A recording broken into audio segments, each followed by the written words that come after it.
This is the Teacher Talking Time podcast. So Scott, welcome to the show. Thank you.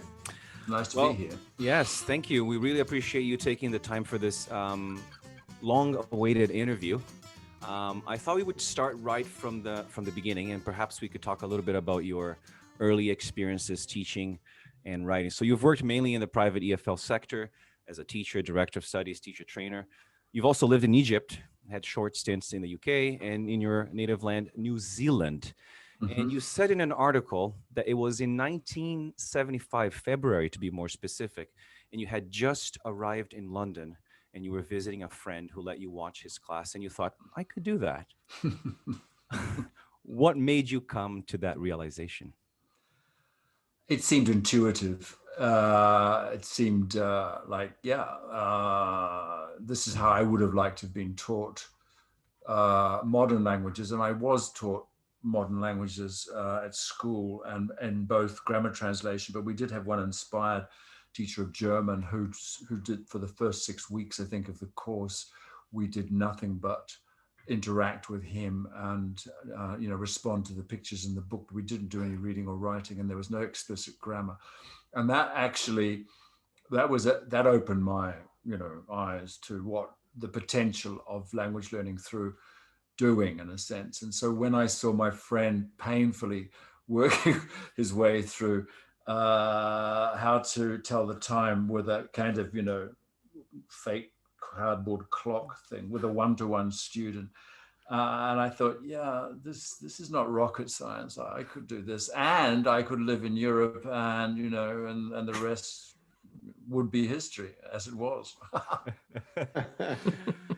You also said, and I quote, that you were instantly captivated by the IH method, which is a derivative of the direct method, where the grammar points were presented using situations, vocabulary was taught through mime, reality, visuals.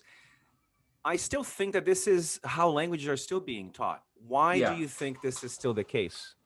Well, I mean, first of all, let's go back a bit. Again, this was a reaction to the grammar translation, how it had been taught French and Latin and at school. So it was refreshing to see that these intuitions were realized in a methodology, which was, for me, who had come from a sort of theatrical background, because I don't think it's in my CV, but I spent 2 years in children's theatre between finishing school and going to university. And so the theatricality of it was easy to accommodate. So it seemed like fun.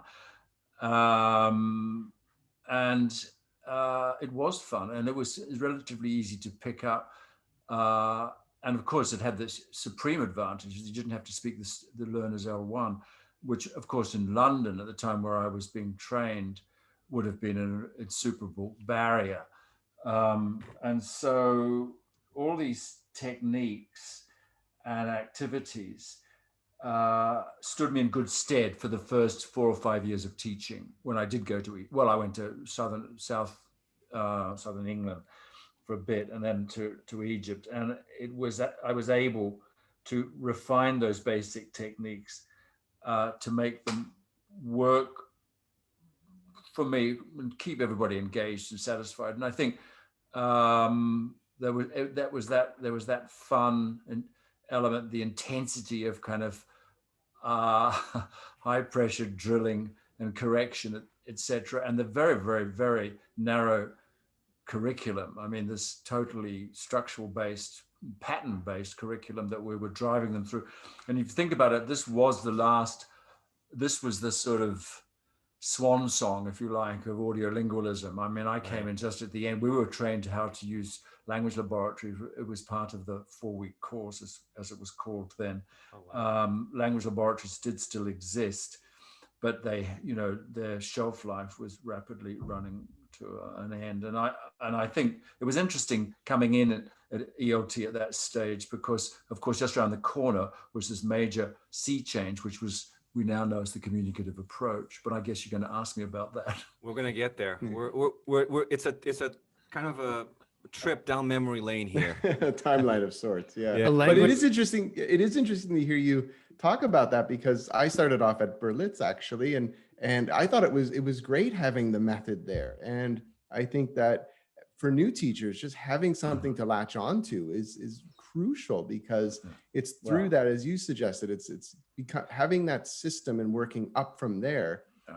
Really, really what you need, right? And I think, actually, I was thinking about it just the other day, how it imprinted on me a kind of model of teacher training that is totally activity based and experiential and deep end and practical before it becomes theoretical. And I want to come back to that later on, because this is exactly what I'm doing now on some online teaching, teacher training. So it's interesting. And that's why I was thinking about it, but I've never really moved away from that model. And I say imprinting intentionally, because I mean, I often think that, you know how geese, if their first moving thing they encounter is a wheelbarrow, they'll think it's its mother and they'll follow it around for days on end. Well, that was like the 4-week course for me.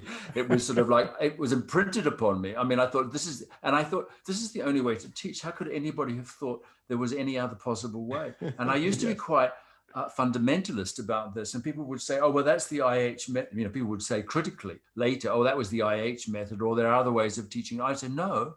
Oh, no, this is the only way. I'm sorry. I was completely and utterly hooked. It took me ages before I snapped out of it and realized, no, don't be silly. There's as many other ways of teaching languages as there are students and teachers. But it did do its job. And I've always been a defender. People who do knock short, sharp courses like the CELTA course, the CELTA course fulfills a very important function. It gets people up and running. It is very practical, and that's how we do learn skills. We learn them by doing them, and from day one, you're in the practicum. You know, you teach you. They thrust you in, kicking and screaming into a class the same afternoon as you were. You know, you had your foreign language lesson. That was the other thing that imprinted. We had a teacher trainer gave us a lesson in Thai, and I was so convinced that if all I needed was another 6 weeks of this, and I'd be a fluent Thai speaker. I suspect now, in retrospect, that his Thai wasn't that good, but we were all completely hoodwinked. And so you have this experience in the morning, and in the afternoon you're in a class of this mixed nationality group of students who are staring at you expectantly, and you know, nature abhors a vacuum. You start doing things, and it's amazing, and they love it. And you think, there's no better way of spending the rest of my existence on this planet. Right. Well said. So the fact that you were, again, this is the nature of all these 4-week courses. And again, I think the problem with the CELTA is not the 4-week course. It's the fact that a lot of teachers, as you said, rightfully so, they think that that's the only way to do things.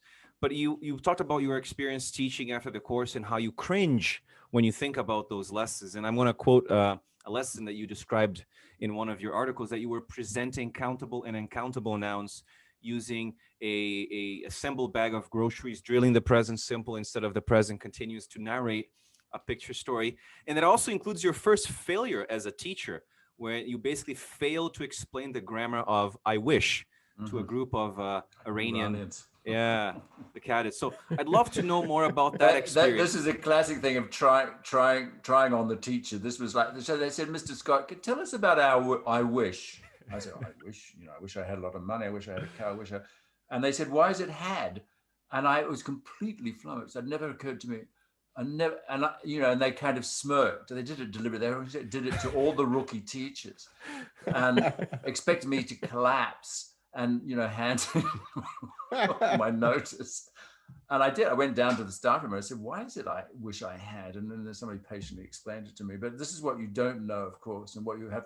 And you spend a lifetime learning about not just the grammar, of course, but the phonology and the text linguistics, etc. of English. And you never stop learning. And that's one of the things actually that makes it a really interesting job. I'm very interested in the seeds of dogme, which according to you, they were planted during the first time you were observed.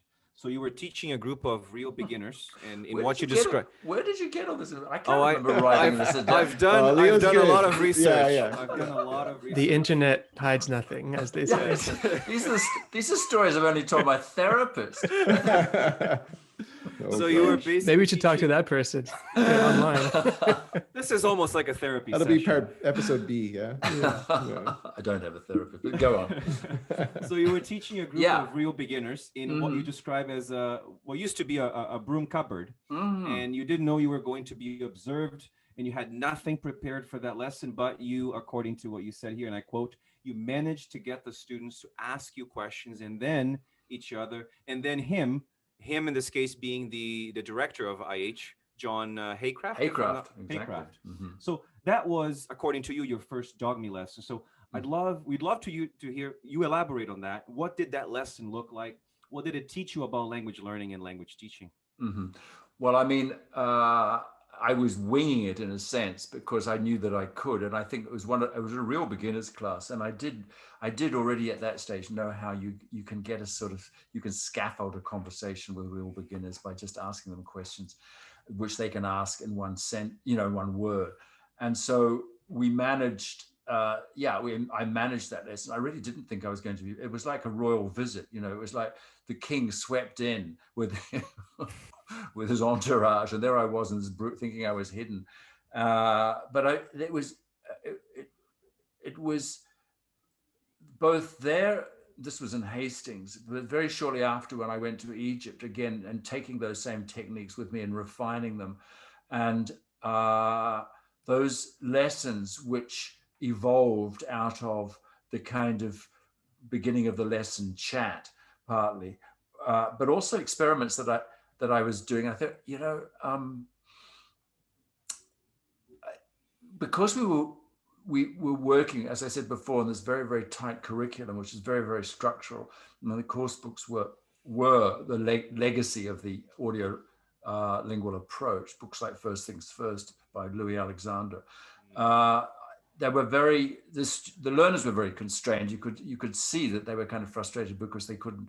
It took a year to get through the present tenses, the verb to be, present negative, short answers, questions, and then the present continuous, and all the permutations of that, and then the present simple, all the permutations of that before they were allowed to get onto the past simple. So I mean, literally, these poor students, and they were highly motivated to learn English. This was the economic opening up of Egypt in the mid-1970s, and people were fixated on, shaking off the Russian coil and the whole educational system that inherited, and they were dying to learn English. And so they were really frustrated, and they couldn't even talk about their weekend after a year. So I would give them a little bit of rope and see what would happen. So I would experiment. So like I went in one lesson and I decided I wouldn't speak at all. And I pretended that I lost my voice. And it was, but I orchestrated, I orchestrated a conversation or dialogue or whatever and stuff. And for an hour. And then we had a break and I went back and then I started speaking there all, but I mean, it was just to see, well, what first of all, what could you do without the teacher talking all the time? So that was a kind of instinctive feeling that I was doing too much and maybe you could just orchestrate this. And this is before I read anything about the silent way. And then there was the famous Time magazine lesson, which I've talked about endlessly, but that was when the scales really did fall from my eyelids because it was a similar kind of thing where I put up a picture to the cover of the current Time magazine and then sat down and waited. And this again was probably what we would call an A2 class, or even and they gradually realizing that I was not going to do anything, I was not going to help them, I was not going to encourage them, I was not going to discourage them. They filled the space that I'd provided with language, with English, but it was English of a kind, but it was interlanguage. It was A1 language. It was lexical, but it was language. And then I had the inspiration to kind of grab, or actually ask one of the students to copy it all onto the board while I went out and came back, and the board was full of this stuff. And then what I didn't know then with the term was I kind of reformulated it for them. commenting as I went along on bits and pieces that I felt that were in there, and they copied it down. That was the lesson. It was just like amazing, because it taught me, well, first of all, that, you know, minimal stimulus can create maximal effects. It's the kind of the butterfly wing kind of sort of flapping thing. And then, but more importantly, it taught me that, you know, to trust the students, and that between them, they have a lot more language than any individual has. And but not only that, if you trust them and if you give them that space, that they will fill it. And it was amazing. So that was probably my first purely dogma lesson. And I do quote it endlessly, because it was a kind of watershed moment for me. I was going to say, because that actually links very well to the materials light part, where, and I think when I interviewed Luke Meddings, we were talking about this. When we reduce the amount of material, as you said, Scott, you're freeing up, as you wisely said, this learning space for the kind of interactive, talk-mediated learning opportunities that are so important, so crucial for language development. Oh, wow. Yeah, well, you see, because, I mean, then what happened, of course, was the advent of the communicative approach. I mean, all this was happening before I'd even heard of the communicative approach, but it kind of burst upon us. Even in Egypt, it rippled. We're getting there. We're getting to Egypt now. and it made a lot of sense to me, even more sense, because I was frustrated with this. I mean, you know, although I was very good at this technique, this kind of late stage audio lingualism, I recognized that it was only a bridge so far. You know, it was not going to get them much further than just parroting whatever it was the teacher wanted them to say. And so I needed a methodology which gave them more ownership of the language, more agency, and more fluency, finally. And then the communicative approach burst upon the scene. I thought, this is it. This is exactly what I was waiting for. You know?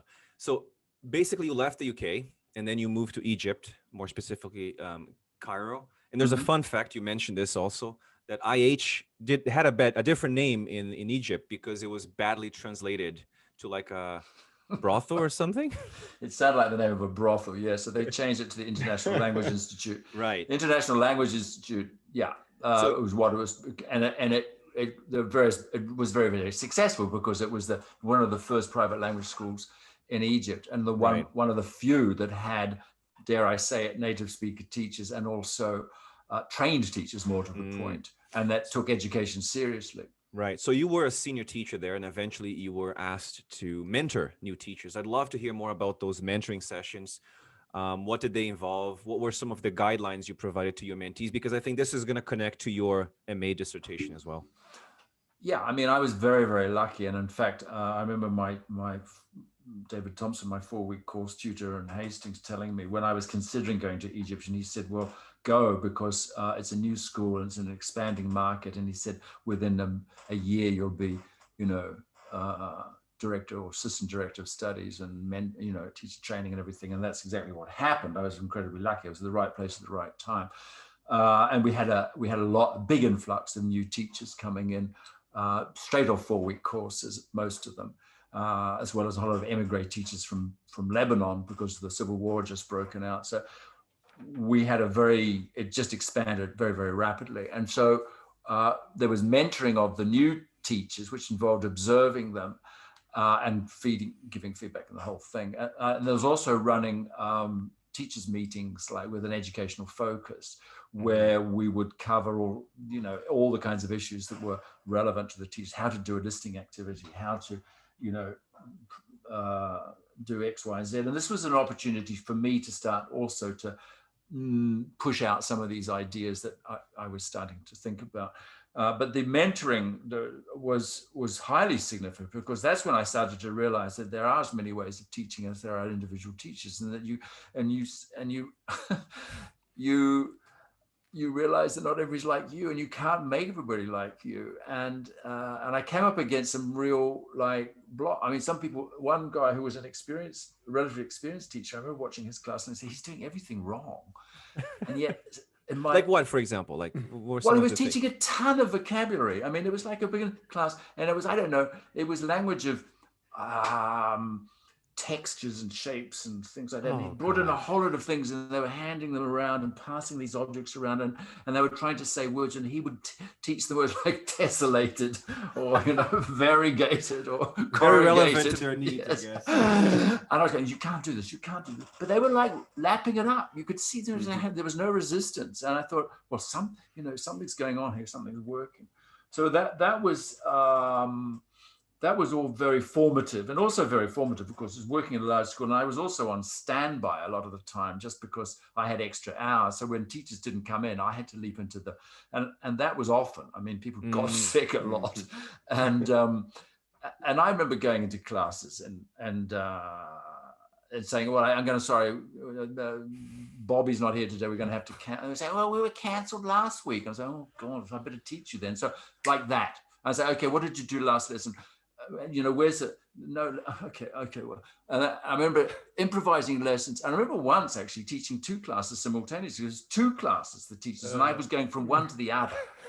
And so I say, okay, into pairs, off you go. And then I whip across the corridor and blah, blah, blah, with that. Okay, now you got into pairs, and you learn how resourceful you can be with nothing. With nothing.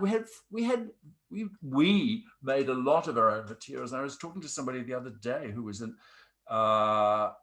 a teacher in that school then, and said, yeah, I remember we just had all the materials that basically, I mean, we had course books, but the course books weren't super appropriate for those learners.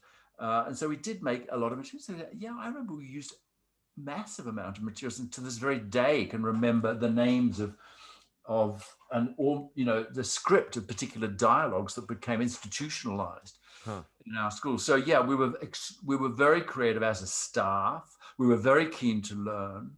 And I was in this incredibly privileged position, which was a great launching pad into teacher education, because I had all this experience of observing teachers and sort of, you know, helping them make sense of all this. Because I mean, everything makes sense, as you mentioned, the scarcity of culturally appropriate materials, learning how to fabricate lessons out of very little, as you mentioned.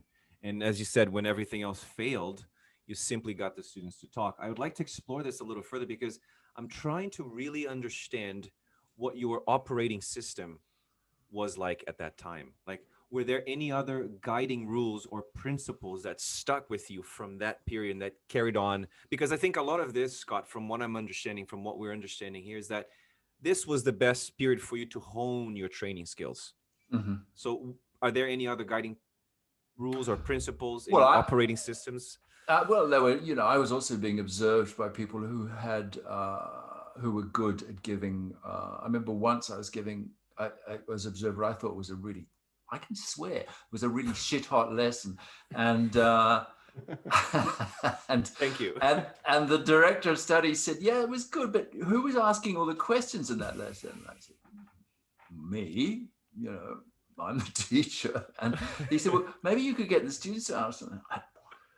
I'd never thought of that before. And so I did, and off it went, kind of thing. So you see, I mean, I was getting good advice as well, but I must admit, I was not reading, I was not attending courses, there was nothing. I mean, you know, with speaking, there was nothing. There were no local courses, as far as I can remember. I mean, there were very few language schools. There was the university, but I mean, I don't remember anybody. There were no conferences or anything. Even if there had been, I don't think I would have had the temerity to go to one, because I was learning, you know, and I was learning so much anyway on the hoof. And it wasn't, is this the point to introduce Earl Stevick? Because it wasn't until 5 years into teaching, and I can't remember if this must have been before I went back to London to do the Delta, the equivalent of the Delta. That's where we are at now. Yeah, we're going there. Yeah. Okay, so well, just before that, I picked up a copy in a local English language bookshop of Earl Stevick's Away and Ways, published in 1980.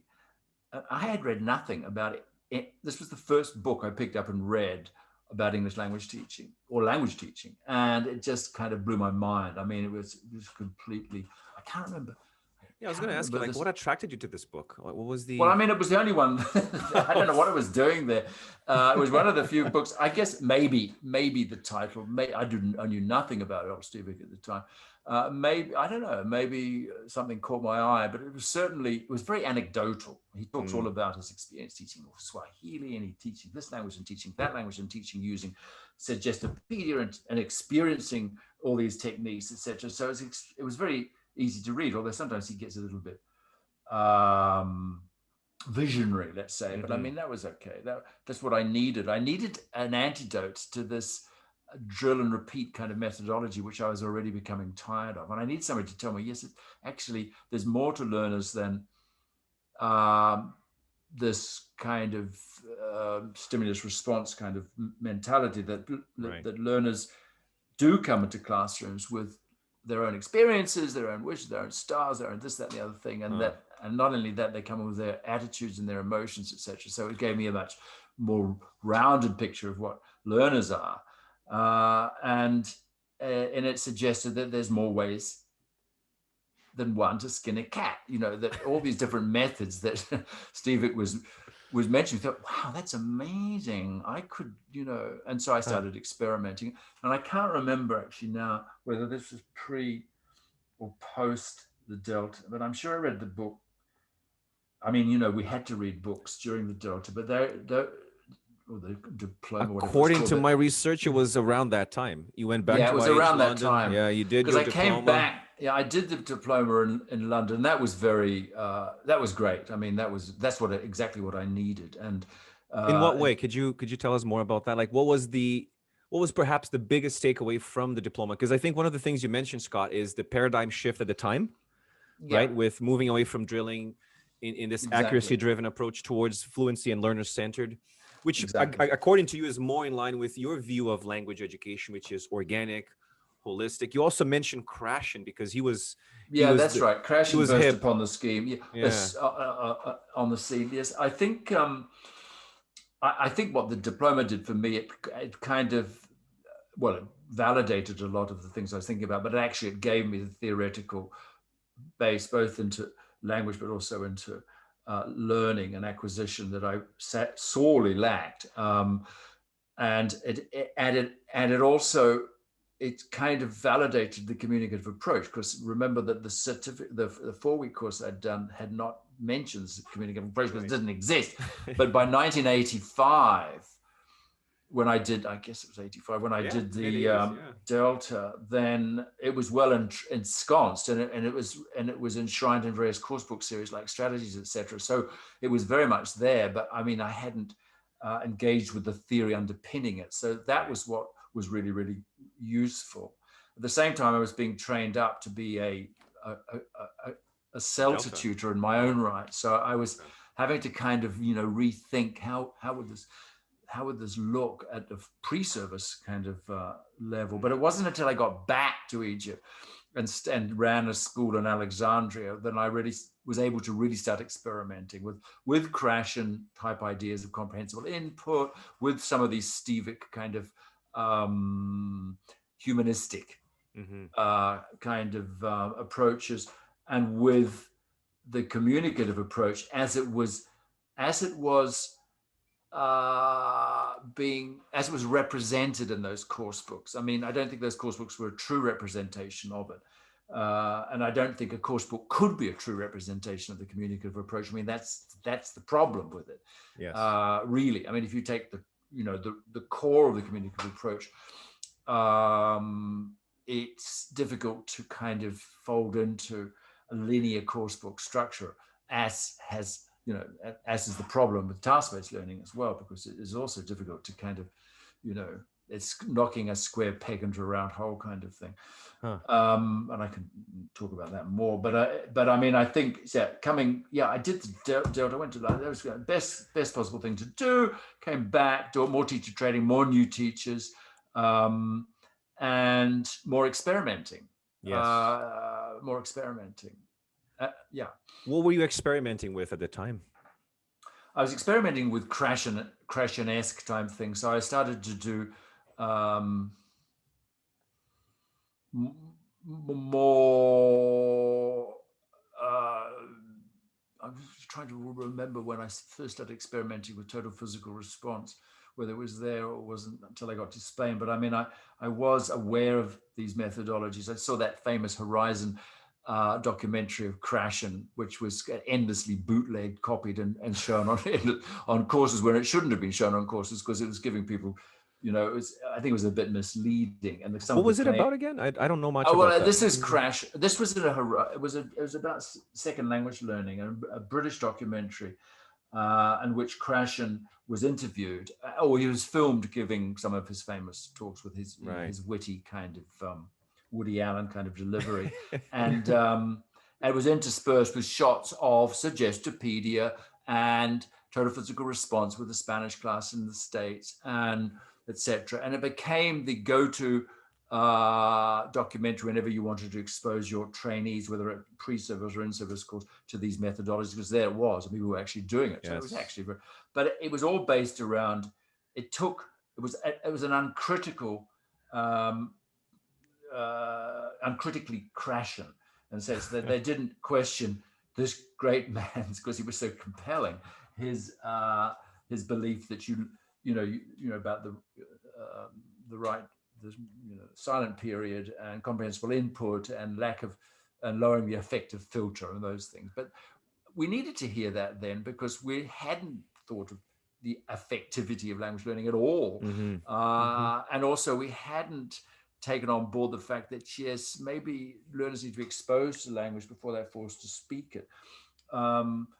So I started experimenting with those kind of principles. Okay. Just a little bit of trivia here. I found the documentary. It's called A Child's Guide to Language, Teaching a Second Language, 1964. Also James Asher, Cheryl Lepkin, Edward Heath, Nigel Reeves, and Colin Hadley are also part of the documentary. 64. It can't have been 64. Yeah. Even Krashen would have been in short pants in 64. I mean, originally, but I think there was one episode that had Krashen. It was because it's from 1964 to up until now. They still have it. Oh, really? Can I jump in just for a second, Leo? Yeah. Scott, you talk about experimenting a lot, and I'm just wondering, we're listening to your story, and if there's a moment, it's probably impossible, but that moment where you're, a seemingly emergency situation, you're teaching two classes simultaneously. From up until that point, what you're saying, you're following the mother goose approach, right? Following along the IH method. Is that a moment that we can look at and say that, you also say you were at the right place at the right time, but I think we also all agree that a path can open itself to us, but we still have to walk down it. So is that a moment where the light bulb went off and then this path opened, but that was the one where you said, okay, I can actually walk down this path now? Yeah, I think there were definitely light bulb moments which didn't necessarily lead to, a complete change of direction, but they challenged my basic beliefs, and I remember a lesson, for example, in Alexandria. So this was still after the Delta course, but I remember, or was it? Maybe it wasn't Cairo, I can't remember. But anyway, I was drilling present perfect, simple as one does, and to Egyptians, which is impossible because they don't have anything equivalent in Arabic. So it was an uphill battle, because the default setting for them is the past simple. So it had to be quite ingenious to force them to use the present perfect. So I had this situation, which was, I thought, rather clever, which was a tourist in Egypt and his guide, and the guide would say, was suggesting places to go, and so he said, would you like to see the pyramids? And the tourist would say, no, I've seen them already. And they said, well, would you like to go on a felucca on them? No, I've done that already, et cetera, et cetera. And I was running out of prompts. So I said, would you like to listen to Kulsum? Now, Kulsum is this kind of iconic Egyptian singer who, like everybody knows, but it's insider knowledge. She sings in Arabic. She's not a known outsider. But the students was obviously startled by the fact that I had access to this insider knowledge. And one of them said, did you hear Kulsum? And I'm going, this is in the middle of a drill which you're practicing. Have you heard? And I've heard already. Present perfect couldn't have been more available. It was in the room. It was all over the place. And the student said, did you hear Uncle Zoom? Because he immediately leapt from form into meaning. And when the focus was on the meaning, it all went out the window. And I'm saying, Ahmed, what are we practicing here? You know, and the students were staring at me in disbelief. Well, no, that's the English lesson. I'm interested in whether because it's so odd that a foreigner should have heard of this iconic singer. Right. And so he had the means to say, well, have you heard Uncle Zoom? And did you understand it? But he didn't. And I was thinking, well, there you go. You see, it doesn't work because you're right in the middle and it's right there. And it couldn't be more available and it's not. So something's going on that we don't understand in the human mind. And then maybe Crash is right. Maybe we should just bathe them, you know, in the present perfect and wait 6 months before it pops up. Hi there. My name is Agnes Rubinho. I'm a teacher.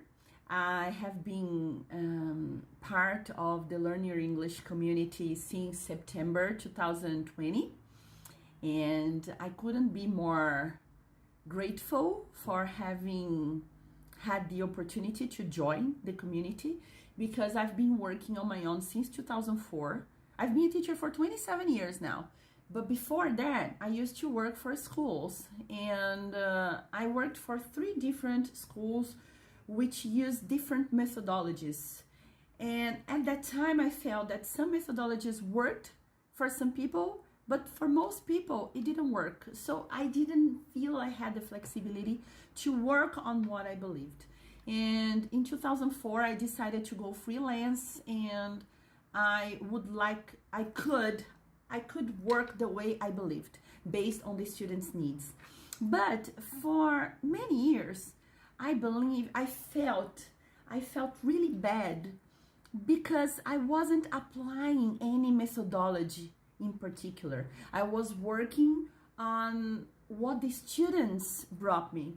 And once I joined the community and I started learning a lot, so I learned about Dogme, and then I learned about the power of visualization. I remember this month it was really good. I worked with a lot of students on that, and then they started talking about TBLT. We've been reading Dave Willis' book, and I've been learning so much because when I set the CPE, when I had a course to see the CPE, at the time it was called CPE, it wasn't C2, it was CPE, and the next natural step would be to take the CELTA.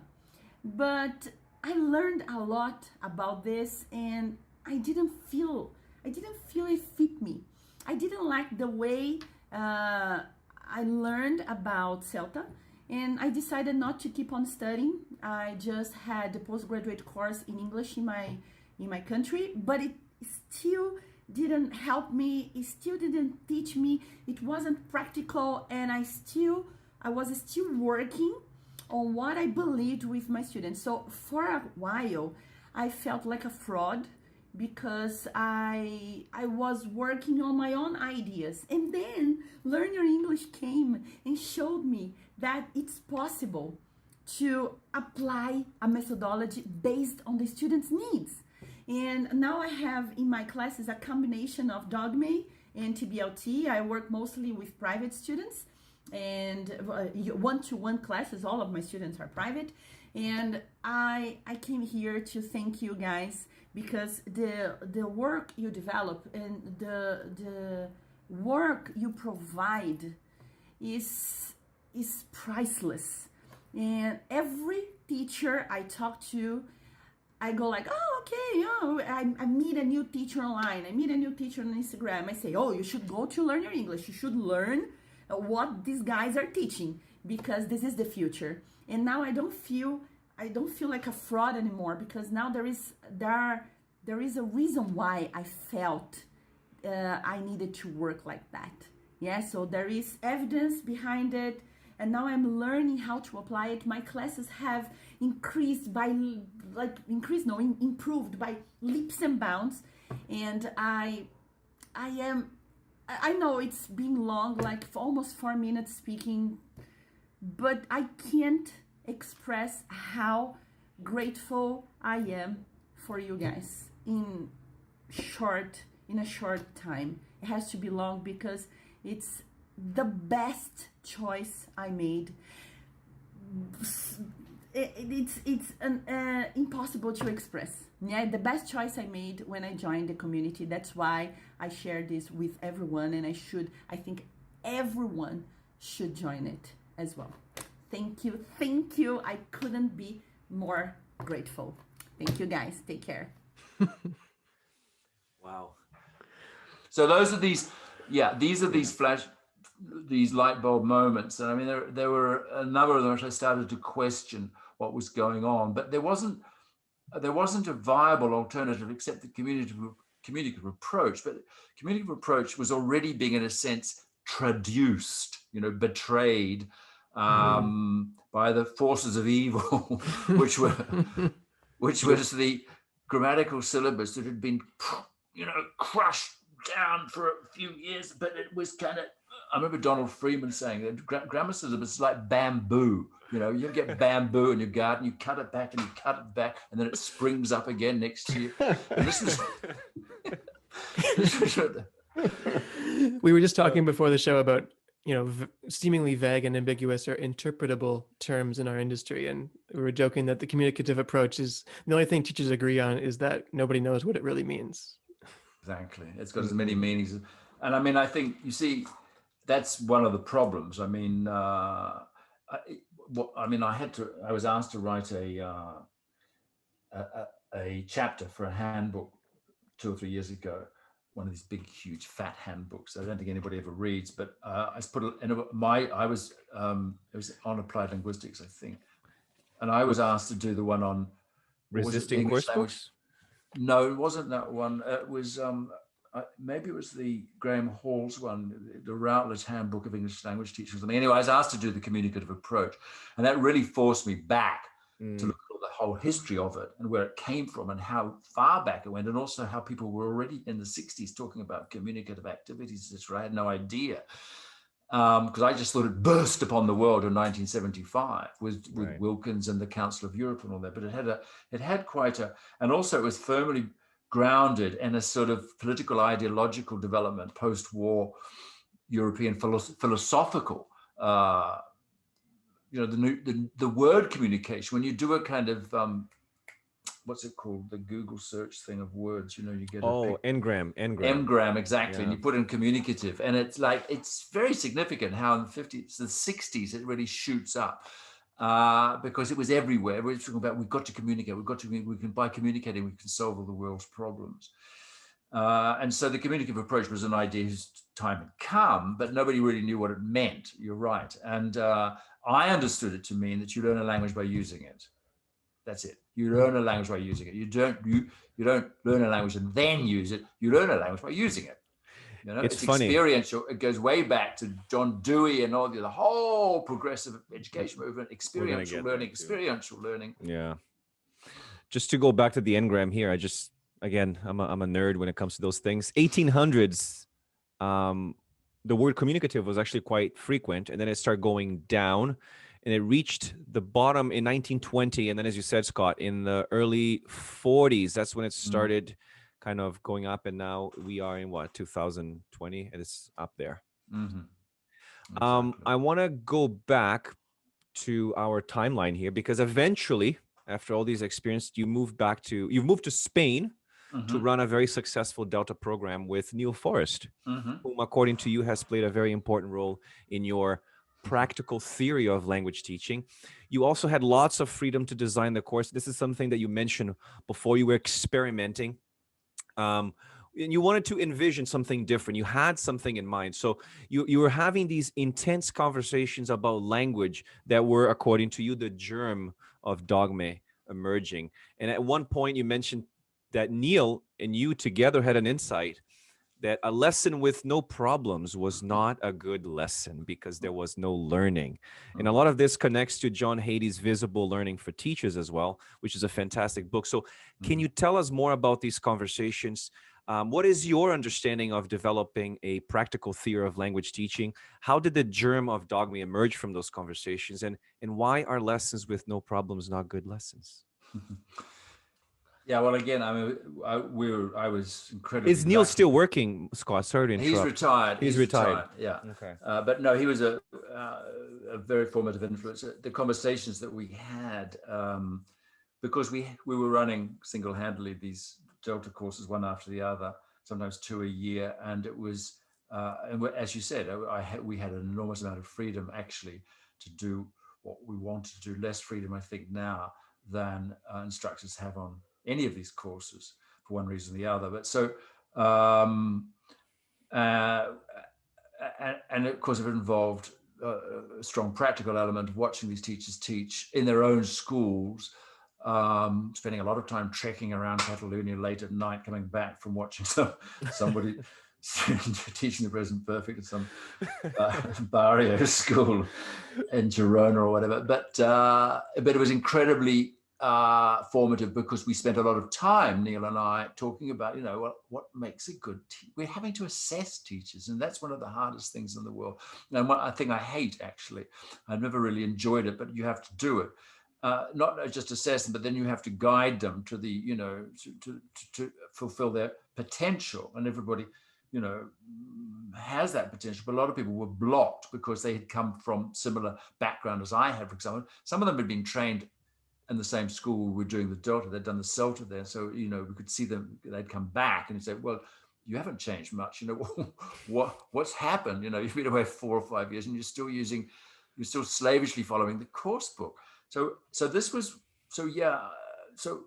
we spent a lot of time chewing the fat over what was going wrong, in a sense, with the lessons we were watching, why there wasn't any communication, when communication was everybody was notionally committed to. Everybody say, oh yeah, I'm a signed up communicative. I've got my communicative language teaching card. And so there was not much communication. Now, and one of the reasons we hypothesized was because there was too much stuff in the classroom. And again, it was just like clear some space, like my Time magazine thing, just clear some space, give them, trust the students. And we were very draconian in our approach. We'd say, no, you cannot take in all those books and photocopies and so on, and those Cuisinart rods and this, that, and the other. You cannot. You've got to go in and you can do one activity from the course book, but then you've got to kind of and so it was cruel in some ways, because nobody can be spontaneous and responsive when they're being observed. We didn't factor that in. So we're sitting at the back of the room with our, clipboards. There's a story I remember. I think it's apocryphal. I think Adrian Underhill told me this, but of Gattegno, Gattegno of Suggestopedia fame. Would sit at the back of the class watching a teacher struggling through their lesson, and he had a card which he would hold up, and on it was written, "Stop teaching." And that's a bit like, we should stop teaching grammar, stop talking, free up the space. So, and there was resistance, clearly, but there was also, we did get the feeling that the message was getting through. And I remember, and people like Adrian Underhill, actually, while I mention him, were visiting us in Spain. There was a trickle of people coming through because he worked for International House. And so he was part of that Stevick humanistic tradition, etc. So the news was percolating through the other ways of doing things. And I remember, and Adrian has no recollection of this, but he gave a workshop where he wrote a paper once, was why, I don't know what was the verb he used, abandoning or rejecting or whatever, the course book is a good idea. And he wrote this little piece about it. And he said one of the reasons why, moving away from the course book is a good idea is because when you go back to it, you appreciate it more and you use it more creatively or whatever. And I remember that made an impression on me. At the same time, and I've retrieved this, I've still got it somewhere, when after reading Way and Ways, I produced a kind of my own manifesto of what I felt was the essence of language teaching. And it was in a series of, it was a kind of maxims, if you like, or it was like a manifesto, so you should do this and you shouldn't do that kind of thing. But I felt it was my way of kind of capturing where my thinking was going. And it's so old that it's typewritten. This is before I even had it. but that was feeding into the teaching. But the thing about Neil, working with Neil was more radical in some ways than I was, because he did really trust. And also he's one of these people who's got the complete, he'll get on, he lives up the coast from Barcelona, so he'd commute in every day, and he'd tell us about these conversations he had on the train. He would just start talking to people in Spanish or Catalan or English or whatever, and he would just have conversations, and sometimes about politics or ecology and he was like that. He was one of these people who just engaged with people, and he did it with his students, and he taught me a lot about trusting the students and how to get things going so that what emerges in the first 5 minutes of the lesson becomes the lesson, kind of thing. That's an important point. Mm-hmm. Mike can talk a little bit more about this, but I want to understand the resistance, because I think it's still pervasive. I think a lot of teachers are still very resistant to trust the students, to trust that language will naturally emerge, and more importantly, this developing this practical theory of language teaching, because Mike is doing his PhD, so he can speak more about that. Mike. Well, no, I think it's, for me, it just seems like it's a real challenge for a lot of teachers to be vulnerable, right? Like to actually stand up in front of the classroom and feel uncomfortable, and to use those as you've done, right? As teachable moments for yourself, right? And you can have the repertoire there that you build over time, but it's finding where that meshes with the theory and being able to kind of put it into practice. But I think you mentioned something earlier about trusting the students and also recognizing what they bring with them into the classroom. Because I think for me, and this goes back, we mentioned John Dewey earlier, this whole idea of tapping into the psychology. Maybe this is why Neil was so successful. He was maybe great with reading people in general and being able to know what makes them tick and to work with it from there, and thus creating that lesson from the first 5 minutes. But it goes back with, again, just being comfortable with discomfort. Mm-hmm. For me, I don't know how you feel about that. Yeah, no, that's a good way of putting it. And I think, again, we were maybe pushing, sometimes we were pushing our trainee teachers a little too far, because we were pushing them way outside their comfort zone. But I mean, we were deliberately trying to do that. So, you've been teaching now for 3 or 4 years. You should have the classroom management skills, and you should know enough about the English language to be able to respond, in the way that I learned to respond in Egypt, having to do these substitute lessons where I had nothing. I walked in and I think, what the hell am I going to do? And if you draw on the social, interpersonal side of your skill set, which you should have if you're a teacher, you shouldn't be in the classroom if you don't have social skills or interpersonal skills. If you draw on those kinds of things, which allow you to survive a dinner party, for example, by being able to talk to people next about any old thing, or a long plane trip stuck next to somebody who's obsessed about, whatever, that you can do it because we're human beings and we're good at that. But why don't we, and so we're trying to tell the teachers, bring these skills into the classroom. They're not that sophisticated. You just have to respond as if you were having a conversation. The challenges, and I think this is still the challenge, and I don't deny that it's a big one, is how you take that immersion language and how you do something with it so that the learners feel that they've actually learned something and they just didn't have a conversation. And that is the challenge. And that's the challenge with task-based learning as well, is how okay, it's one thing to set up tasks and have everybody doing and creating, but where's the meat? Where's the beef? Where's the +1? Where's whatever you want to, where's the, otherwise people are just like, and this is one of the things I felt, I remember the first talk I ever gave at an ITFL conference was called No Pain, No Gain. It was because I had seen so many classes which were notionally communicative, but they weren't, they were just interactive. And there's a difference. Students were interacting, like they were watching each other's lips going up and down, and then they would say something. But there's nothing, I likened it to a car which is in neutral, so the engine is on, you can hear it, but it's idling. And this is what I said, so many classes where I said, come on, push them a bit, get them to stand up and do the damn activity, for example, rather than sitting down. Get them to do it again, film them, or do it in a shorter time, whatever, anything. I actually saw a wonderful talk in Barcelona by a guy who was the editor of the TESOL Quarterly at the time, who was had extrapolated 5 principles of the communicative approach, which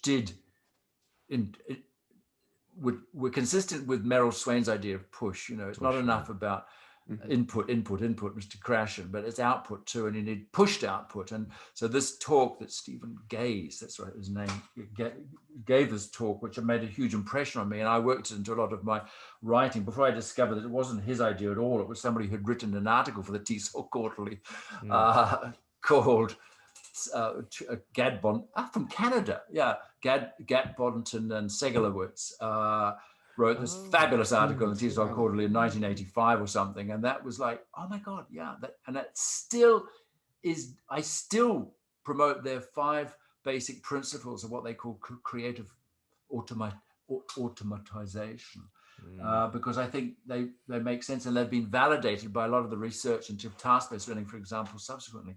I don't know, how did I get onto this?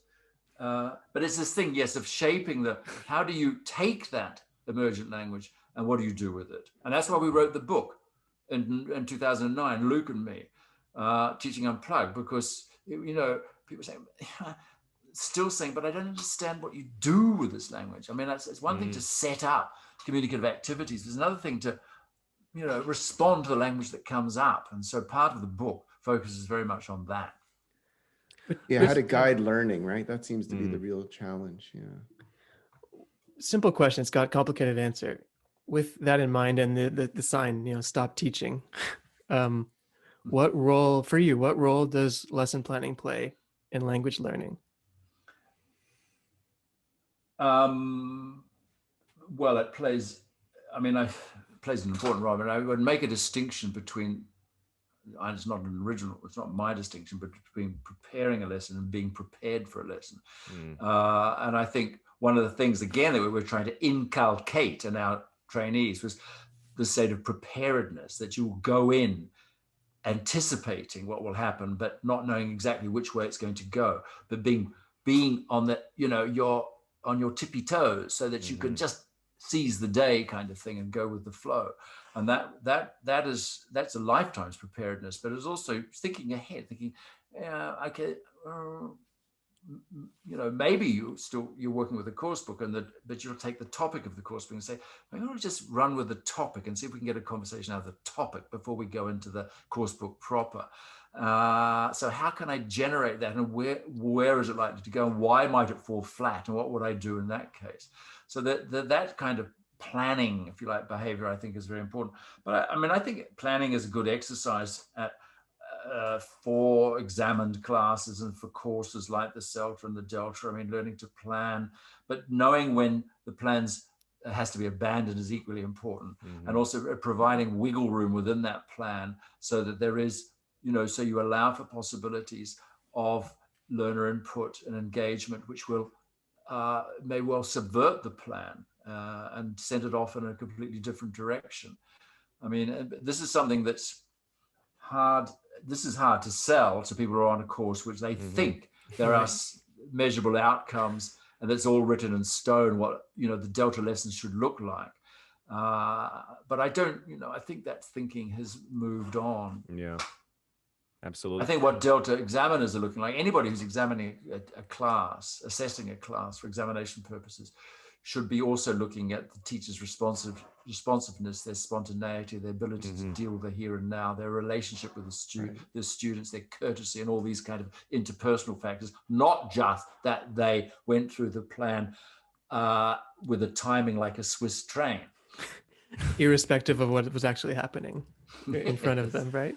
Wasn't it Angie Mulderez, Leo, who said about responsibility? A teacher's responsibility is his or her responsibility. Ability. Right? Yeah. Which I always remember that. That was, Scott, we saw you speak. Leo and I were in Barcelona 2 years ago for the conference at IH, and Angie was speaking there and you were speaking there. And I always remember that quote about responsibility. That was very interesting. Mm-hmm. That's And I what think you kind of was- answered the question about what lessons. Lessons with no problems are not good lessons. And I remember you saying in one of your, I think you were quoting White, that failure to understand leads to learning. So there's this tension. That tension is really important in language learning. And I think it was also White, again, pulling quotes from your talks.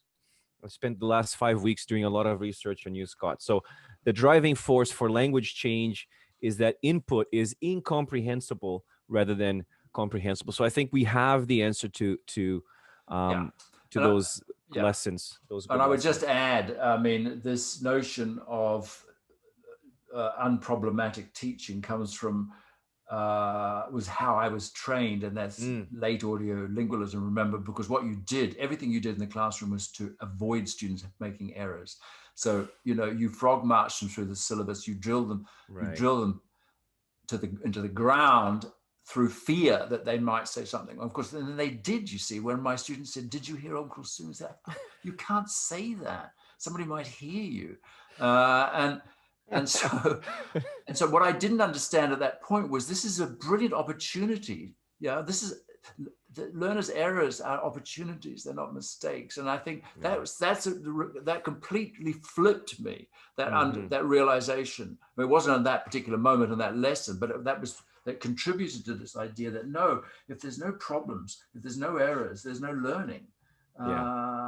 We've got to push the learners to the point where they don't understand, where they can't produce, and then we help them out. It's that sort of leading up the garden path kind of thing, having a great time doing this activity, but in fact, it's not good enough, Wow. Well, I want one question about your MA before we jump into your writing mindset, but you said that teacher education has always been your passion, and it was actually the subject of your MA dissertation at Reading.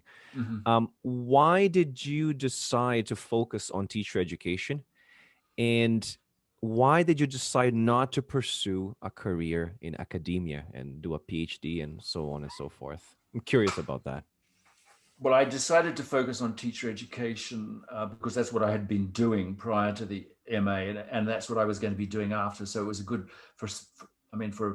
from a pragmatic point of view, it provided me with the research data that I needed to do a dissertation. And I did my dissertation on reflection, which was a buzzword at the time. We're talking 1990 or something.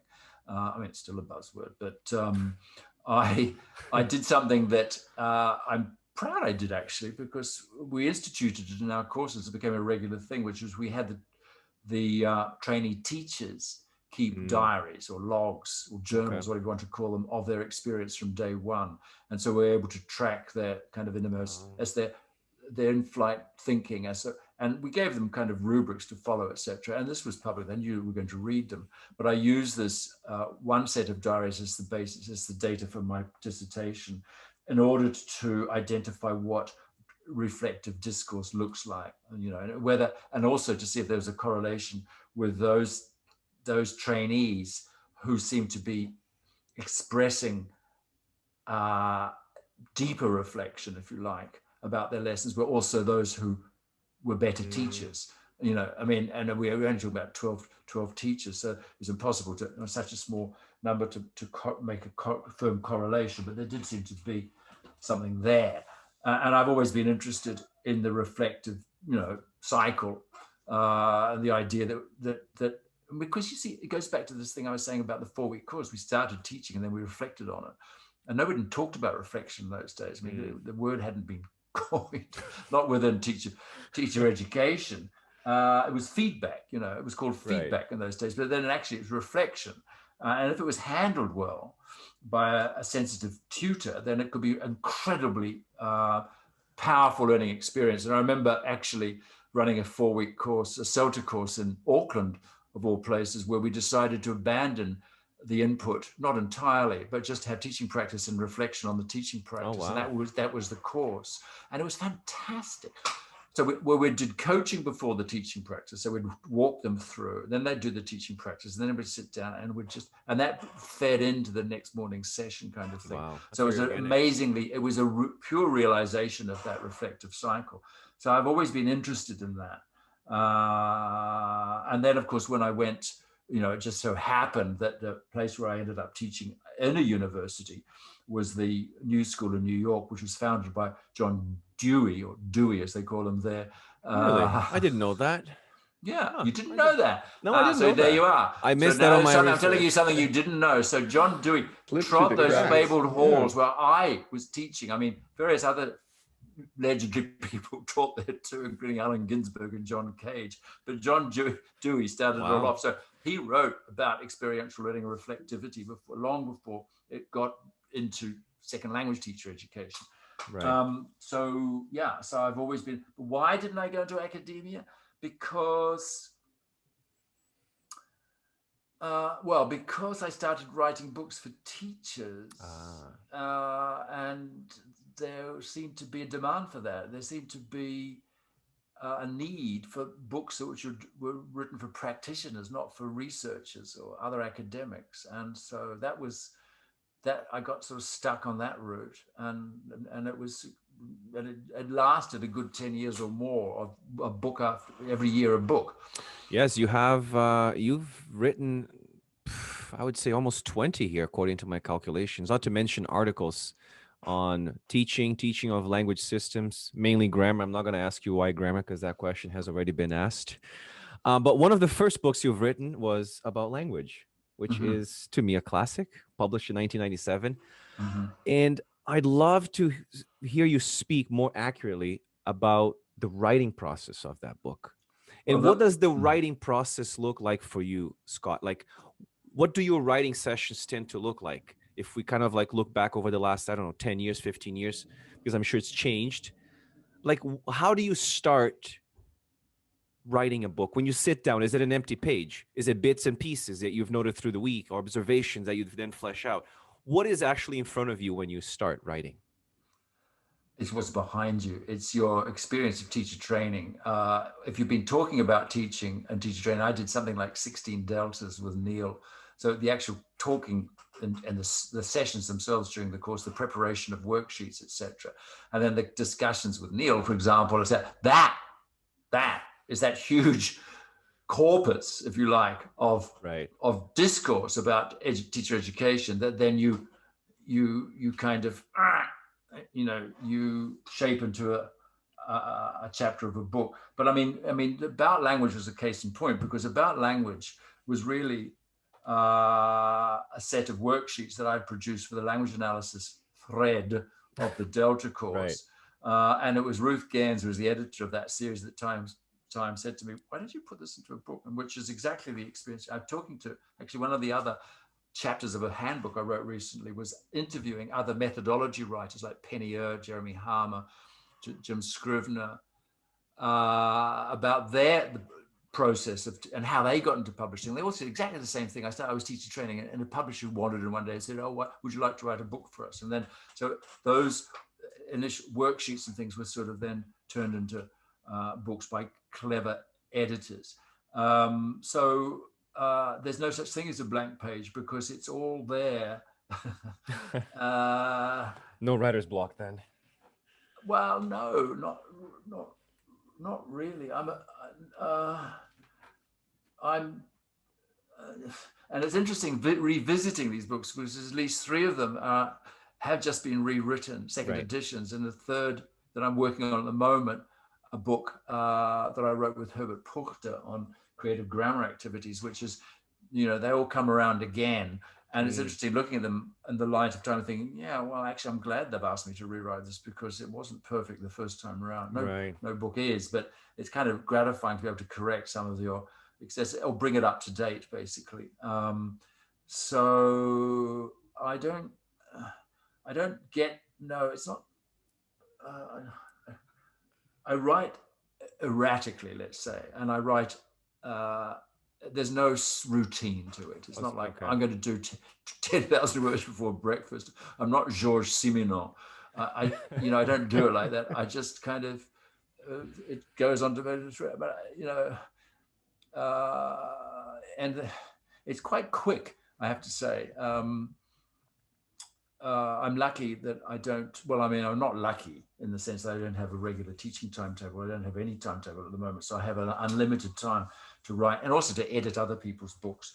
And the process, yeah, it is interesting seeing how different it is to different writers and working with them. But I can't really define my approach any more than that. It's kind of sporadic, but it is this regurgitating some of these conversations that I've had before onto the page. Was there a book that you started but you didn't finish? No,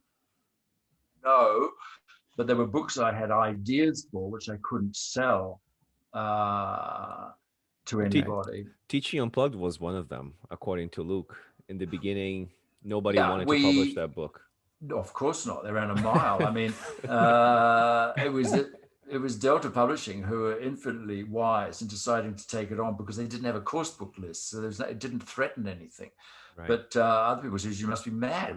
You know, people like Oxford or Cambridge, we're not going to publish a book which is anti-course books. You must be mad. Hello everyone, how's it going? I'm Adriani. I just stopped by to ask you something. Do you know the community Learn Your English? No. Really? Well, you should. I've been part of this community for a month now. It's been an enriching experience for me. I like how committed the founders are to posting useful and amazing content in order to help us. Besides that, we have webinars, which is my favorite part because it is a moment where we have opportunity to talk with other teachers and to discuss topics related to teaching practice and how we can improve that. So if you don't know their job yet, I highly recommend that you check it out. You're not going to regret it. So thank you very much. Bye-bye. And I had another idea for a course book, actually, because I did write course books. Yes, I know that. Yeah. Oh, yes. You wrote one. Pearson, I guess. No, I wrote more than one. Oh, you wrote more than one. Oh, I wrote many more than one. And I wrote bits of other people's course books, actually. That's right. How I started writing workbooks and teacher's guides and things like that. But I had a hand at course books. And people say, oh, you're such a hypocrite. You wrote course books and then you wrote teacher. No, that was actually, before, right? Yeah, you learn a lot what's wrong with course books by writing. I mean, I learned, it's like people criticize somebody who's a non-smoker. But you say, but you used to smoke once. Well, yeah, that's why I'm a non-smoker now. Right. Hello. I mean, it doesn't disqualify me from being a non-smoker just because I smoked once. So it doesn't disqualify me from being a critic of course books just because I wrote a few. I learned a lot about them, but I did have this idea of writing a course book, which is rehabilitated grammar translation. Oh. So it's to bring grammar translation back, but to dust it off and turn it into a communicative approach, to bring the two things together. I still think that's a great idea, but nobody would touch it. And not because they didn't like grammar translation, but because its market would be limited, because you'd have to have one book for Spain, one book for Portugal, one book for, whatever. Okay. Well, let's get into Dogme now, because we've already segued very nicely there. So I think we should talk about Leo van Lier, author of The Ecology and Semiotics of Language Learning, Interaction in the Language Curriculum. And you've mentioned this many times, Scott, that he was along with Neil, very important influence in your development. And you kind of quote him as a spirit guide for you. You mentioned that his books are heavily underlined and annotated, and you even know whole extracts by heart. Yes, it's right there. And one of the things I've noticed, and you've mentioned this, is, and Mike and I have only recently, maybe in the last 2 years, have been deep, kind of like not emerging, but a lot of his work has emerged naturally for us. And according to you, he connected some of those important dots and moved TESOL beyond the confines of the classroom towards this universe and this idea of ecolinguistics, emergence, affordance, social cultural learning theory, scaffolding, just to name a few. One of the first questions we have is with regards to ecolinguistics, emergence, affordances, social cultural learning theory, scaffolding. Can you tell us more about how your past experiences and the work of Van Lier influenced the entire Dogme ELT movement, Teaching Unplugged, I should say? Well, how long have you got? I mean, let me just say, I read as few books that make such an impression that you remember exactly when you first started reading and where you were. And I was in the airport of Palma de Mallorca coming back from observing a teacher or whatever. And I was got the book and I started reading it and I couldn't put it down. And I remember that vividly. And I subsequently met Leo on a couple of occasions, once in Brazil, in fact, and the second time in Northern Cyprus. And we spent some considerable time talking. But one of the things about him comes through his book is his kind of as you say, it's kind of almost like a Renaissance capacity to bring in lots of feeder disciplines that you didn't think had anything to do with English language teaching. And he was also one of the first people who started to kind of challenge the reigning paradigm, which is still with us, which is that language learning happens in the head and only in the head. You know, it's the cognitive, the brain as a computer kind of metaphor, which is still with us very much, but has been shaken to its foundations by people like Leo van Lier, by Diane Larson Freeman, and in his own time by Earl Stevick too. And so what Van Lier brought into the equation was very much this the ecolinguistics, but also just interaction, the role of interaction in learning and in the classroom. And of course, this hails back to Vygotsky and social cultural theory, which was also a new kid on the block. I mean, it hadn't been, it's been around since the 1930s, but it had never permeated the West because it was tainted with Marxist connotations. And I remember a woman on my teacher training on a Delta course saying, haven't you heard of Vygotsky? Everything you're doing is very Vygotsky-esque. No. And so that got me really interested.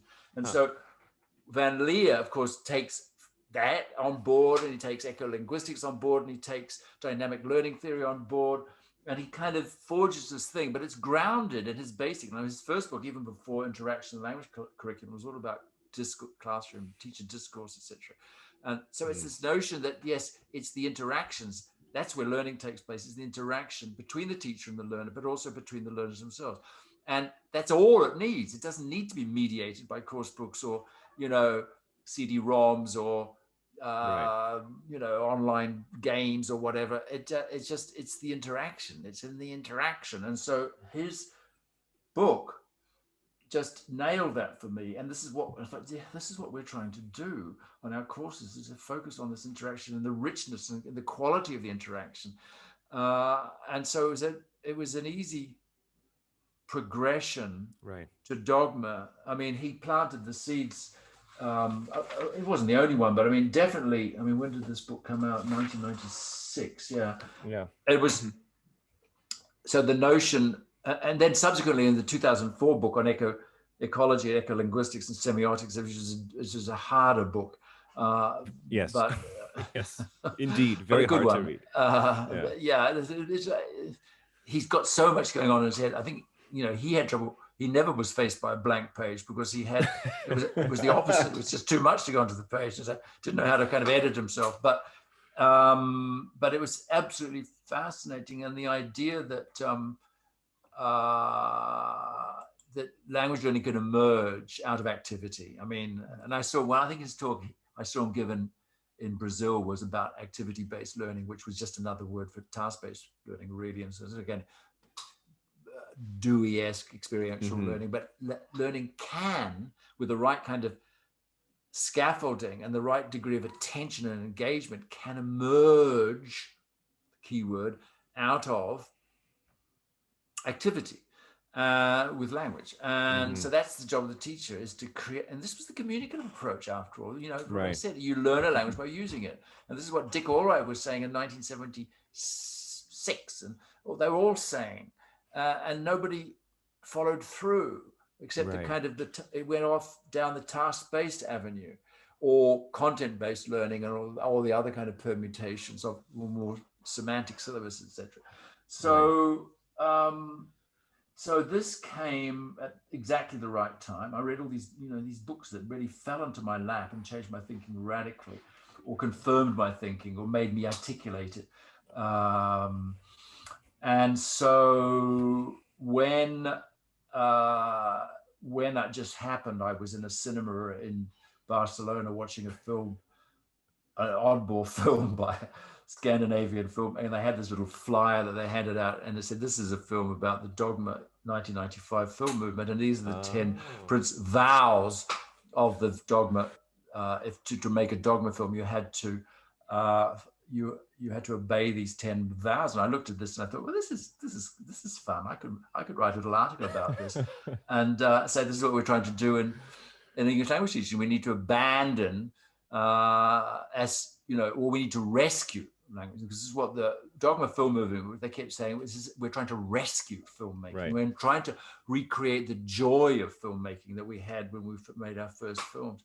And so I said, yeah, we need to rescue English language teaching. We need to find the joy of English language teaching again and not turn it into this chore. Yeah. And so I wrote that little 2-page article for the IETF issues in 2005. It's interesting because I was reading recently. 2000. Yeah, go on. No, I was just reading because there are a lot of similarities. When you look at Van Lier's AAA curriculum and you read Teaching Unplugged, the two share strikingly similar teaching philosophies and practices. And as you said, you've admitted that Van Lier was an important influence.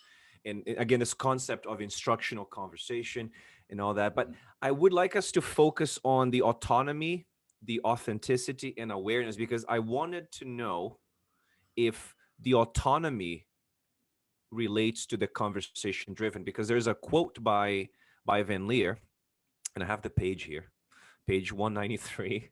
He says, language education is enhanced by things such as engagement, intrinsic motivation, self-determination, and that these conditions are promoted by certain kinds of social interaction. And when I think about Teaching Unplugged, you said conversation in the real world, at least, is not so much transactional as interactional. That is, when we chat with a friend, it's not normally the exchange of information that is the main purpose. So would you say that the autonomy relates to the conversation driven in that way? Well, I think I have a talk called 7 Things Beginning with A, and because it seems to me you also have one with R as well. Yes. Well, that was when after I wrote the A to Z of ELT, I needed a catchy title for talks. And one of the things about writing the A to Z of the ELT is you are writing it in alphabetical order, and you start to see connections that wouldn't normally be there because you're doing all the A's together and all the R's together. But there's some very rich A words, including autonomy and appropriation, of course, the Vygotsky idea. And also authenticity and agency. And actually, I think agency is the kind of one I'm more committed to rather than autonomy, but it's giving the learners agencies, giving them some say in the direction of the lesson. There was a very good article that Rod Ellis wrote years ago, which has disappeared from trace. It's never been reprinted, but we used to use it in our Delta course. And it was all about discourse ownership. In the language lesson, and it's this. I said, yes, this is what we're trying to do. We're trying to give ownership to, and some of the best lessons I had observed when the teacher didn't abdicate their responsibility, but devolved responsibility onto the learners, but was always there, supporting, scaffolding, being the teacher, but allowing the learners to run with the content of the lesson, if you like.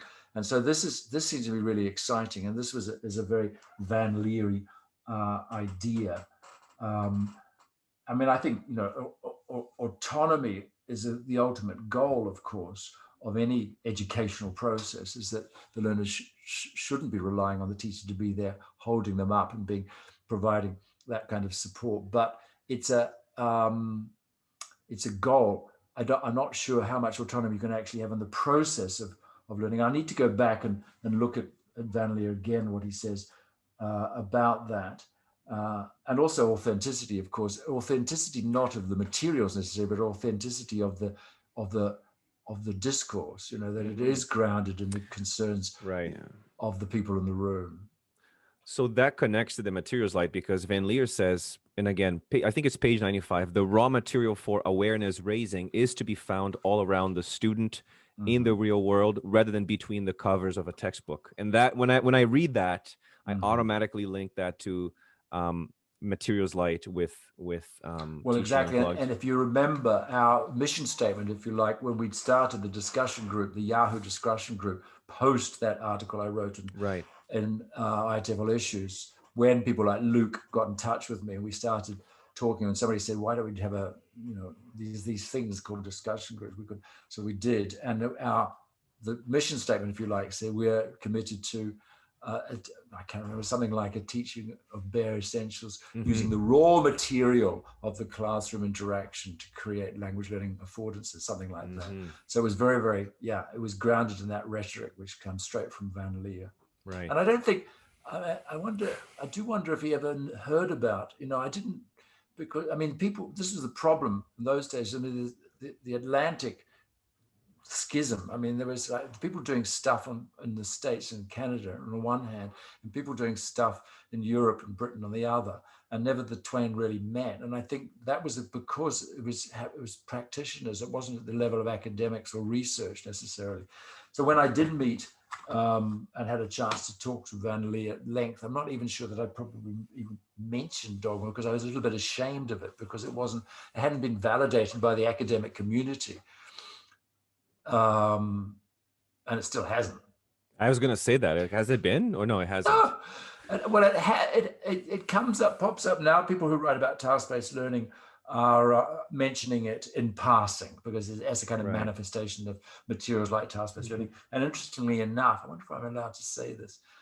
Well, I better not. But two people who are very much at the cutting edge of theorizing and researching task-based learning, of producing a book shortly, and the last chapter of which they're looking at kind of variations of task-based learning. And I'm being interviewed next week by one of the co-authors about dogma exactly, and how it, and in fact, I was invited to a conference about 10 years ago in New Zealand. It's the biannual task-based learning conference, and all the heavies of task-based learning are there, including Rod Ellis, of course. And I was asked to give a plenary, and I said, "Why are you asking me? This is unresearched." And they said, "No, dogma. Talk about teaching unplugged." And I said, I think they thought because I was a New Zealander, I was just down the road, and it would save on costs. They didn't realize that I lived in Spain. They had to fly me all the way halfway around the world. Maybe this is a good time to jump in with this question, Leo, because Scott, when Leo interviewed Luke near the end of last year, Luke was reminiscing and talking about that famous session that the two of you gave at the IH conference, and he was talking about his feelings before kind of going out to do the session. I think I'm correct in saying he was a bit nervous that you didn't really know how it was going to go. I was wondering if you could talk us through the moments before you went out there and then the reaction to that session. Well, there were two sessions, or at least two, where we one was at ITF. I remember we were driving down to Brighton, and he kept saying, "Shouldn't we, and I said, "Don't worry about it." And I'm not sure if that was the Manic Street Teachers session. We also had Graham Hall on one. There was four of us: Luke, me, Graham Hall, and the guy from Poland, who was also one of the early people on the discussion. And it was so male-dominated when you think back to it. But somebody called us the Manic Street Teachers after the name of the... Nice. And that was a kind of free-for-all with people like Alan Maley being quite critical in the audience, and Lenny Dam, who, the Danish, she's highly into learner autonomy, and she felt we were being irresponsible because we were saying, planning, schmanning, and we weren't really, but we were being provocative. But no, the best occasion was the launch of Teaching Unplugged, which is also at an ITF conference. I know that was the session that Luke was referencing, but we had a plan. Comes back to this thing about of planning and preparedness. But it was the end of a day. It was the launch. It was the book had just come out, and we were surprised to see how many people were in the room. It was actually packed. Right. And I said to Luke, "Listen, we'll just start off. You know how normally a talk, you do the talk and then you have question and answer." I said, "We're going to start with a question and answer, because people are here for a reason. They have questions. So let's start with the questions." So I said that we're going to start with the questions. And Mario Rinvolucri was in the audience. He shot up and he had a question. I can't remember what it was, but it was like we never got to the talk. We spent an hour dealing with the questions. And a woman came up to me afterwards to sign the book, and she said, "I was just thinking about the session you just did. It's kind of quite dogma-esque, isn't it?" I said, "Yes, you got it. Yeah, it was." Got a loop input. Yeah, that's hilarious. Do you still view it as, maybe it wasn't then. I mean, is controversial the word? Was it just disruptive? Is it still Disruptive. that? Yeah. Well, it's interesting. You should ask. I mean, there's a whole new sort of resurgence of interest in dogma. And I think there's a generation. I mean, you think about it's 20 years old, and people, most teachers started teaching long, and they had some kind of brush with it during their CELTA or Delta. And often people who did a Delta, that was they did it as their experimental practice. And I get a lot of feedback from people who come up to me at conference and say, "Oh yeah, I did my experimental practice lesson as dogma lesson, and it was real, seat of your pants, but it was really exciting, and it was fine. It was very, very positive about that." But because of this kind of generational thing, and also I suspect there's a sort of, it needs to be discovered again, because we are more inundated with materials and technology than ever. And I think the move, this being precipitated into online teaching or remote teaching, where nobody was ready for it. Well, not nobody, but a lot of us weren't ready for it. Really forced people to start rethinking about what's going on here, what is teaching, and maybe dogma offers something, because it's, and so I've been doing masses of talks and courses and things that recently in the last year on dogma. I can't push it away. I mean, I started off in Moscow about 2 years ago. I was asked to do a weekend workshop, and they said dogma. And I thought, oh gosh, really, you really want that? And I did it, and it was intensive and very powerful, demanding, experienced teachers who had been doing more of it than I had ever done. Really, I mean, these are people who they really believed it. It was ideological, and it was an incredible experience. It was so intense, completely drained. But then when we did it again, I did it again in Ukraine, something similar, and it was incredibly, and so I thought there's a real felt need for this. So it's growing. It's kind of, it's growing sort of again. got a new lease of life. Absolutely. And I've noticed that with now, especially because teachers are not working for schools anymore. A lot of teachers are teaching online. They're doing one-to-one, and they find that when you're teaching from a textbook and you're teaching one-to-one, it doesn't really work. And a lot of teachers have connected with us and have said, "Oh, can you guys tell us more about Dogme?" And very much like you, Scott, I've been teaching without textbooks for the last maybe 10 years of my life, and I would never go back to that. But there is something that you said, and I think this is how we kind of wrap up the Dogme, and then we kind of like reach the end of our interview here. But Van Lier mentioned something about, which to me is very philosophical. It's almost like he's drinking on the fountains of Stoicism here. But he talks about this essential interconnectedness of autonomy, of authenticity, and awareness. And you and Meddings profess an attitude shift, a state of mind, a different way of thinking and being a teacher. Is Dogme or Teaching Unplugged more like a mindset then, in your opinion? Well, I've always argued it's not a method. I mean, and this is really being hypocritical, because in my latest book, 30 English Teaching Methods, I have a chapter on dogma. Like, Scott Thornbury says it's not a method, yet he puts it in his method book. Well, that was because if I didn't put it in there, people would say, why not? That's the only reason we bought the book. We'll make that quote the promo for the whole show. So there you go. So we used to say, we trotted out this thing, it's not a method, it's a mindset. And I think we believe that it is a mind. I mean, it goes back to that quote, I think you sort of referenced it, that Claire Cramch said, talking about dialogic pedagogy, sort of post Paulo Freire, kind of how she said a dialogic pedagogy is another way of being a teacher. And I thought we think dogma is another way of being a teacher. It's actually, it's the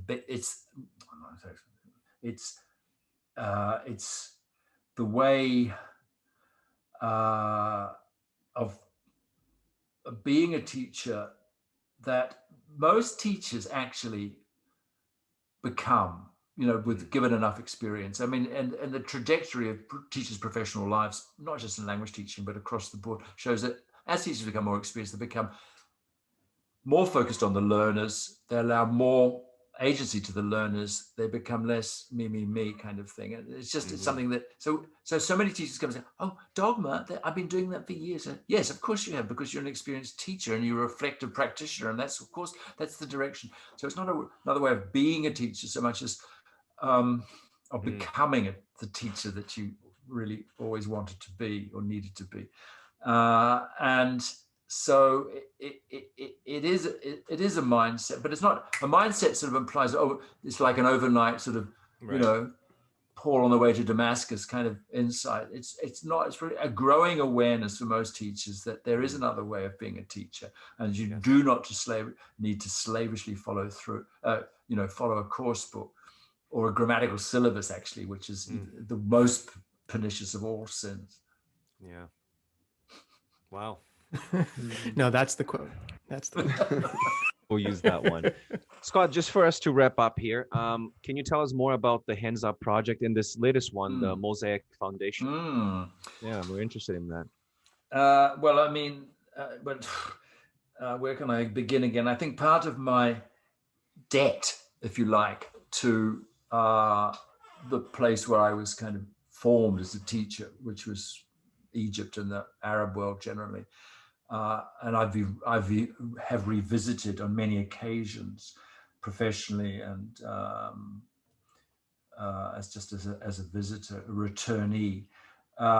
It just so happened that this project that Nick Bilbris set up struck a chord and seemed to be.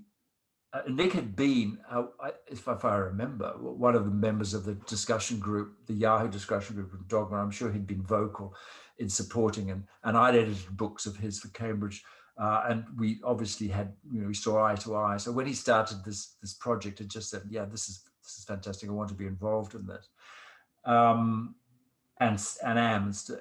it goes on, and it's doing wonderful things, and it's true to the spirit of Dogma in many ways, because it's all about learner-generated language through drama, basically, and minimal materials. So it's you know, learning through experience and doing and so on. And then more recently, there's another UK charity, which is Mosaic, which is committed to getting refugees in the same part of the world up and running into tertiary education. They asked, this was a very interesting thing, because I mean, they asked me to become a consultant because they wanted to promote a Dogma approach in the classes of these refugees in Jordan, etc. And they wanted to train teachers who are themselves untrained in refugees, how to train, and so on and so on and so on. So why Dogma? Well, it's a good fit with the circumstances of the situation, because it's a counterbalance to the kind of educational tradition that they come from, which is like teacher-driven transmission, grammar-focused, etc. So and these are people who are not necessarily English language teacher specialists, but they said, this is a good fit. Would you be prepared to come on board and train our teachers? And so that's what I'm doing at the moment. And it's extraordinarily interesting because so I said at the beginning, it's going back to the 4-week course, and says it's teaching them some techniques and activities to do, not talking about Dogma, not talking about Van Lier, not talking about Dewey, not talking about any of these people. No, just some activities, try them out. If you like them, they like them. This is online. We never anticipated it was going to have to be online. We're doing all this teacher training online of Dogma techniques. And then they're coming back and say, oh, my students love this. It's fantastic. And the, attendance has gone up and blah, blah, blah. And then I say, okay, so what do you think these activities have in common? And that's when we tease out these basic principles, but it comes out of their having done them and liked them and seen how the students like them. So it's an absolutely amazing. I can't believe I'm so lucky that here I am, practically 110, and I'm still learning things about teaching and teacher training. It's interesting because I think all of this connects to what you're saying, and I think the pandemic really accelerated the way we perceive education. I think the current system is definitely rooted in conformity. It's this one size fits all. It's reactionary. It's still very much oriented towards past values and past technologies. And it's one of the things that I was thinking as I was preparing for this interview. And I've been thinking a lot about this lately, and I share these thoughts with Mike and Andrew sometimes when we talk, is it really forces us, when I think about grammar teaching, when I think about structural syllabus, grammar McNuggets, it really forces us to learn the same things in the same way, at the same place, at the same pace. And it just doesn't really work. Not to mention the fact, to connect to Van Lier's, Scott, that the system depends on extrinsic rewards. Students are caring too much about grades and not enough about the one thing that really matters, which is learning. And there is one quote by Neil deGrasse Tyson. I always forget his name. Neil Tyson, the physician of whatever he does. He said, when students cheat on exams, it's because our school system values grades more than the students value learning. And I think what you said, this resurgence of dogme, especially with younger generations, has a lot to do with this. The educational system has failed them. They are not happy with the way they are teaching. They want to do something different. Absolutely. Oof. One last question. We have the last question here. This is from an idea that I had from my interview with Luke, and Luke was a little taken aback by my question, but I'm going to ask the same question to Scott. Maybe he will have a different answer. But Scott, the question is very simple. It's a question that I like to ask a lot of people, and I think this interview is going to be here for a very long time. So, if you could have a gigantic billboard anywhere with anything written on it, metaphorically speaking, of course, getting a message out to millions or billions of people, what would it say and why? It could be a few words or it could be a paragraph, but what would that billboard say? Well, let me quote something I said just the other day to these teachers in Jordan and Lebanon, because I was doing a session where we were talking about exactly that, trying to extrapolate these basic principles. And they were saying, yes, it's not about teaching the grammar, is it? It's about, and I said, yeah, I said, basically, let me see if I can get this right. This way of teaching is where the student is not the object of the verb to teach, but is the subject of the verb to learn. You know, so it's turning it around and giving the learner agency and making learning the job, not just teaching, and recognizing the difference. So that, I thought, that's the sound bite that, you know, I'd like, it needs to be tidied up a bit, but that could be. We can do that. That was great. Wow. That was fantastic. Yes. Scott, thank you so much for your time. We really appreciate you, sitting down with us and going down your whole life. Memory lane. It's quite a journey. Wow. Yeah. I learned a lot. I was going through this Amazing. for this research, and I was like, oh man, I didn't know any of these things about him. I think you were even surprised. Of course, I missed the textbook detail, but that's not everywhere. I think he doesn't promote that. Keep that one quiet.